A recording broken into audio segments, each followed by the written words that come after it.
Hello, everybody, and welcome back to Froppy's Chaos Audio. I hope you all are having a fantastic day.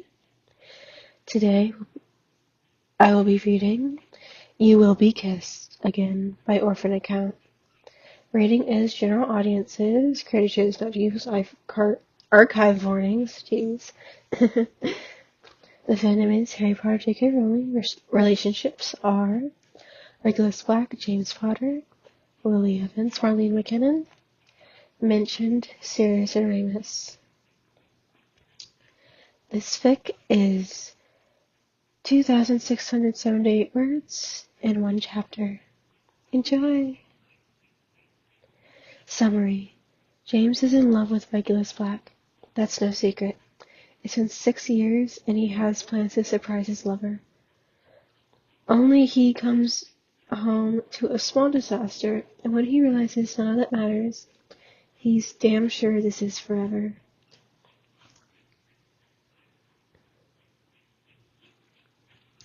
Oh, he's gonna love this, thank you, James said, leaning in to kiss Lily's cheek.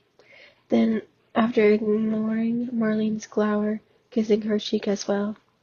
He didn't miss this slight quirk of her lips, but was pragmatic enough to allow her the ages-old, feigned bitterness that he had once fancied Lily. What are you two doing this weekend? Not much, Lily said, gripping Marlene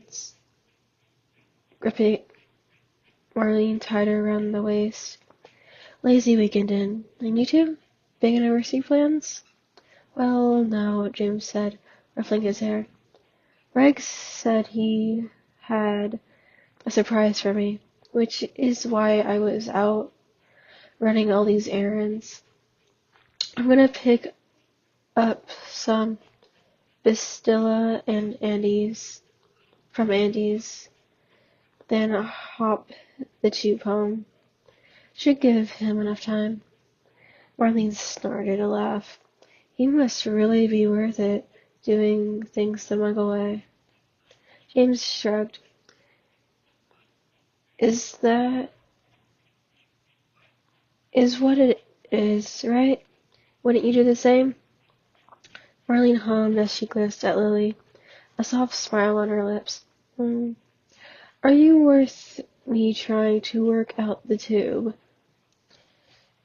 Not worth the bail money I'd have to part with when you lost it and hexed a Muggle, landing you first in Muggle jail, then in Wizard. So no, I'm not worth it. Marlene laughed and James rolled his eyes.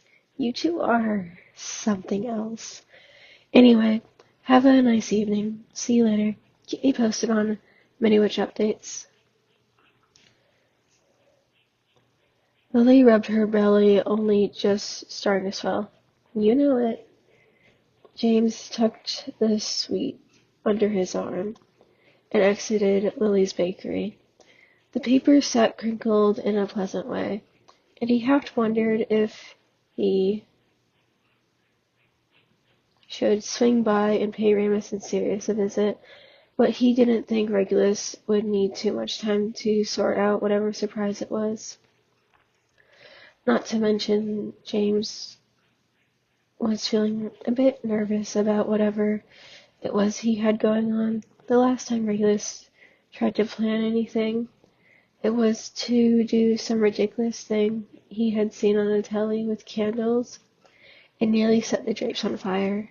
James had come in just in time to cast several augmenti, and it left them curtain shopping the next weekend.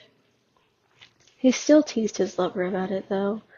Not much, only because it was endearing. Then again, James seemed to find literally everything Regulus did endearing. Hell, even at Hogwarts, when he was snatching the snitch right from under James's nose, it was endearing. In an infuriating way, but still. The first time Regulus had caught the snitch before the Gryffindor Seeker could, which was literally under James's nose. He'd had the quaffle and was going in for their seventh goal. James had followed him into the locker rooms to gloat. The Ritter had managed to win, in spite of not getting the snitch. Regulus's eyes were narrow and hard, and he was spitting insults about James, about Sirius, about blood traders. Then James had reached out, not even really thinking about it, and brushed a lock of hair which had fallen into Regulus's eyes. The seeker sucked in a breath, and James had taken a step forward. After that, things got a bit fuzzy. All he knew was within seconds, Regulus was crowded up against the tile wall. James had one knee between Regulus's hands on the seeker's face, and they were kissing. And it was only the arrival of Ramus trying to find where James had got to, which broke them apart. Ramus was kind enough to not mention it to Sirius until James had probably buttered him up. And even then, it was tense until Regulus had made amends with Sirius. After that, they were all too deliriously happy to really hate too much. James slipped inside Andy's, grinning at her as she waved a sack of food in his direction, pulling out the Muggle notes he'd gotten for this trip. He pushed them towards her. "All right?" She smiled, slipping them into the cash drawer. "Doing very well. How's that cousin of mine?" "Which?" "Both, I suppose," she said. James laughed. "Sirius is, well, serious. Nothing new there." Still on about his bike, he got a ministry warning last week about the charms he was using. Not that it stopped him. I think Moody had to tighten the leash a bit. And he laughed. "Too much information." "Sorry," James said with a smirk. "Henry is the same. Just got promoted. But I think you knew that." "I did," she said, a faint hint of pride in her tone. "Good on him. Tell him I said hello, will you? And happy anniversary." "I will." James leant in to kiss her cheek. "And say hi to Teddy and Nim for us." "Will do, love." She shooed him out of the shop after that, and James had a slight bounce of step, and a little whistle as he made his way to the tube. Ramus, of course, had helped James work out all the lovely Muggle things in London, and now he rather enjoyed doing this without magic, like traveling from place to place, like shopping, which he'd bought a few baby things for their place to keep after the baby was born. He enjoyed surprising Regulus with food, things they'd both fallen in love with, and new things James wanted to try. Especially picking out what he was carrying in his pocket, a simple, elegant ring tucked into a small box. He enhanced it, of course. Just a light protection charm he'd learned from his parents that would deflect minor hexes, and it would alert James if anything happened to Regulus. More importantly, though, there were the words he wanted to use when pressing the ring and presenting the ring to his lover. 'Cause they'd been together 6 years now, and it felt like it was time. He loved Regulus more than he had loved anyone ever, and he wanted to make it official, to declare in front of friends and family that this was forever. He got shivers thinking of it, and a slight twist of his gut because, although he was certain Regulus felt the same, they'd never discussed it. And what if he said no? What if it was... He stopped himself. He refused to get worked up over this. He loved Regulus, and Regulus loved him, and that's what mattered. He finally reached his stop, and shoulder to shoulder filed out into the streets with the rest of the Muggles, looking behind a dustbin in the alley. James closed his eyes, gripped his wand, and operated to Godric's Hollow. Landing on the front stoop, just beyond an anti-Muggle wards, he froze. There was a funny sort of wailing noise, and the smell of something horrid, something burnt, like smoke, nearly dropping everything. James rushed into the college and found the lounge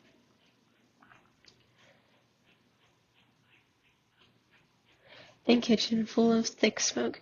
He used his wand to flick open all the windows and doors. He hurried to the smoke alarm, sending a slight breeze of wind past it until the smoke cleared and the wailing stopped. Turning to his left, he saw the oven door half open, and remnants of something sat at the bottom. It was charred, smoldering mess, and James sighed. He flicked off the dial, levitated the pan outside the garden, sent a wave of water to extinguish any burning embers left. Regulus had tried to cook. Regulus Black tried to use the oven in the kitchen, which was Muggle. James almost laughed, but he realized in the chaos Regulus was nowhere to be found. James took the stairs 2 by 2, vanished any leftover smoke with his wand, and pushed their bedroom door open. In the middle of the bed sat 2 duvets, both of their own down-filled ones, and they were curled around a small figure. When James cleared his throat, a soft, pointed nose of a fox poked out, followed by fluffy tufts on the cheeks, then 2 pointed ears. James sighed and lowered himself onto the bed next the little fox, not a small whinge. James' fingers dug into the soft fur. So you burnt something. It's not a big deal. The fox huffed in a very not fox-like manner. You tried something new, and it didn't work out. It's not a big deal. I cleared it up already, and I actually brought you home dinner to surprise you, you ridiculous man. The fox's tongue darted out to lick James's arm, but still didn't back. James huffed and scratched the back of the fox's neck in the way James knew he liked it best. It's our anniversary, and I am not spending it with a fox, Reggie. Change back. There was a long pause, then a faint pop, and curled up in the blanket, only nose and eyes showing from the cocoon, was Regulus. I burnt the roast. I saw, James said, the faintest smile playing on the corners of his mouth. I brought you home Bastilla and some cake from Lily's. Regulus's eyes brightened, and when James reached for the edge of the duvet, he relinquished his hold on them. Instead of pulling Regulus out, however, James situated himself inside the blanket burrito, and the pair fell against the pillows. I just wanted to do something special. You did. Turning the roast into charred embers and filling the entire house with smoke without drawing Muggle attention is definitely something special, James said, then laughed quietly when Regulus smacked his arm. With a sigh, James curled his hand around Regulus's hip and kissed the tip of his nose. Regulus huffed, dragging the blankets all the way over their heads, and James stared at him in the dark. Everything you do is special to me. Even when it's a bloody disaster, it's the thought that counts. You didn't burn anything, Regulus pointed out petulantly. Yes, because I'm fairly pants in the kitchen, and so I trusted you, wonderful cousin, to do the cooking for us, and it's your favorite. Regulus let out a tiny sigh. then let himself nuzzle forward until he was encompassed by James's arms. He pushed his face into the crook of James's neck and breathed him in. "I didn't get you anything else," he said, slightly miserable.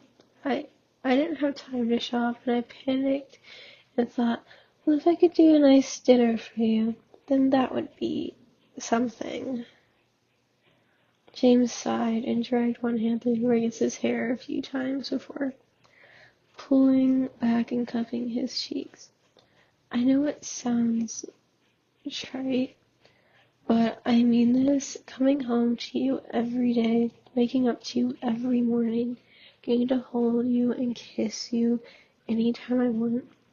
That's all the gift I need. It's all I ever wanted. I love you, you great Pratt. The very fact we're having another anniversary is all I could ever ask for."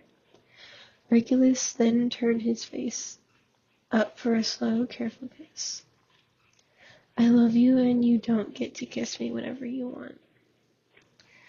James snorted, pushing his nose against Regulus's cheek. "True, you don't let me kiss you when you're pissed off. Or when I'm trying to sleep," he said, turning his nose up a bit. James smirked, then ran the pad of his thumb along Regulus's bottom lip, making him shudder a little. "True, I get denied then." He leaned in, letting his lips brush across Regulus's as he spoke again. "But at least you make up for it later." Regulus let out a groan, then surged up and kissed James, mouth open, tongues sliding together, soft and warm and wonderful. James hummed happily, and the kiss deepened, his hands fisting lightly in Regulus's hair, keeping his head steady so the kiss could be drawn out and out and out.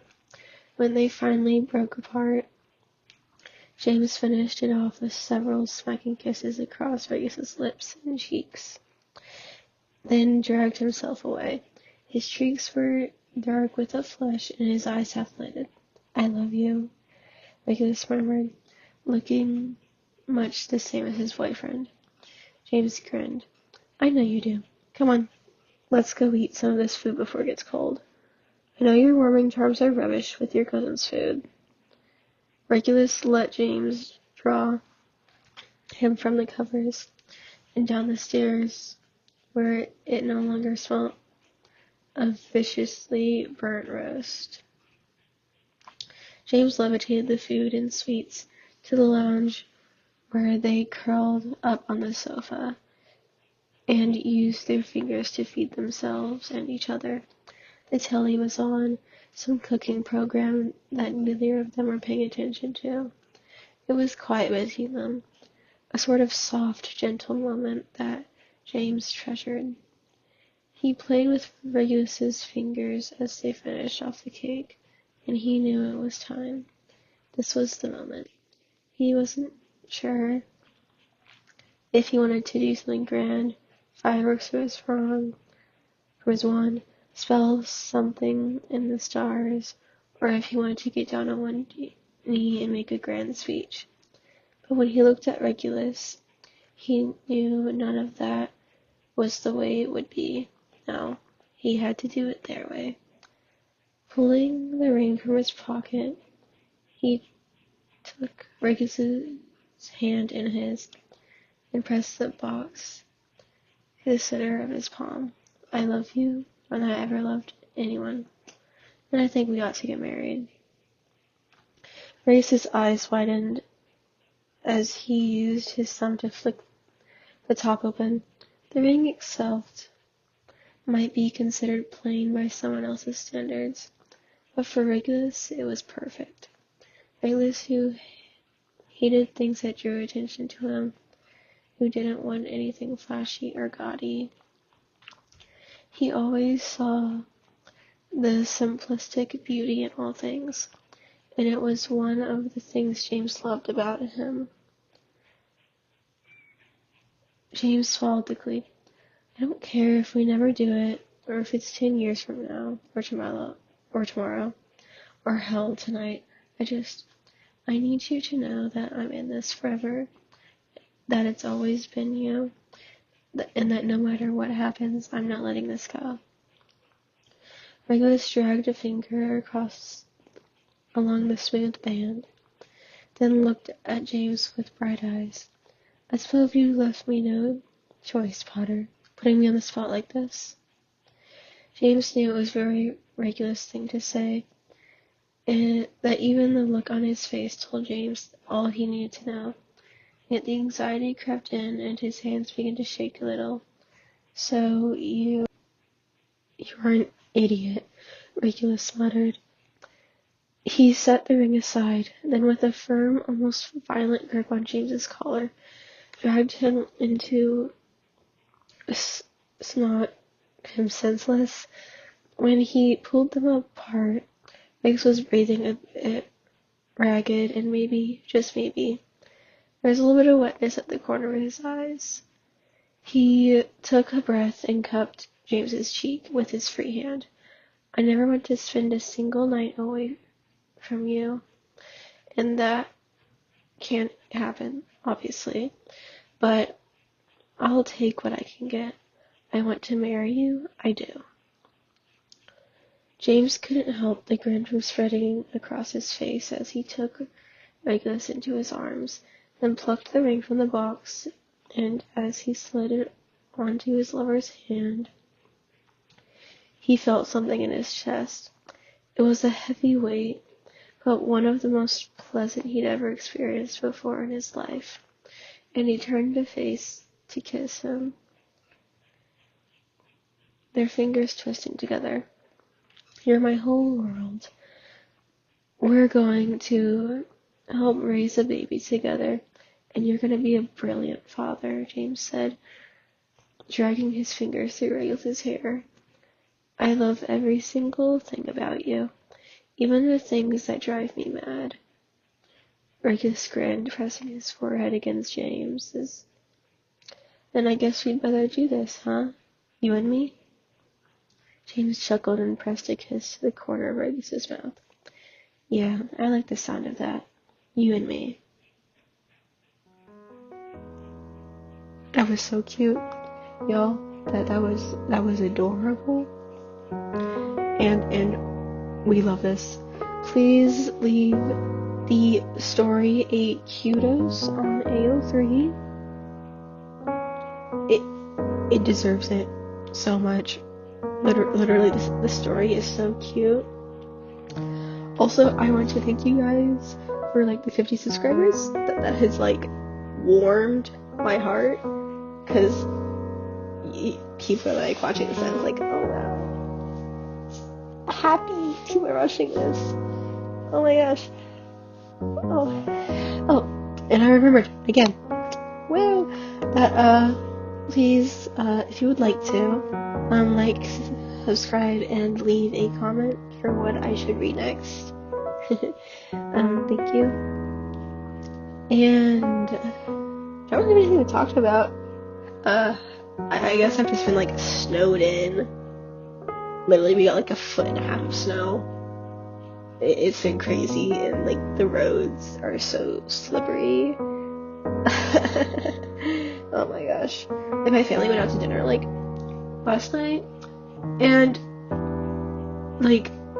we saw at the minimum 2 cars almost spin out, do a little swirly and almost crash into anything.